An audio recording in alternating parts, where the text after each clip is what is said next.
Hello everyone, Assalamu alaikum. How are you all? I hope you are well. Welcome back to my channel in this new video. Today's video, how to delete message from WhatsApp account in mobile. So let's started. At first, open your mobile phone. Now you can see now we show the WhatsApp. Now open the WhatsApp software. Now you can see now we show the new interface.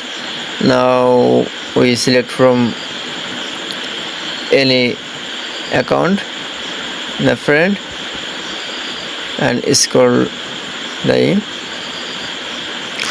now select from any message. Now tap. Now you can see now going to the recycle bin icon. Now click from delete for everyone. Now click and delete for me, and I select from delete for everyone. That is, now you can see delete the message in WhatsApp account in mobile is very easily. I hope to enjoy the video. Please like, comment, share and subscribe my channel. Thanks for watching.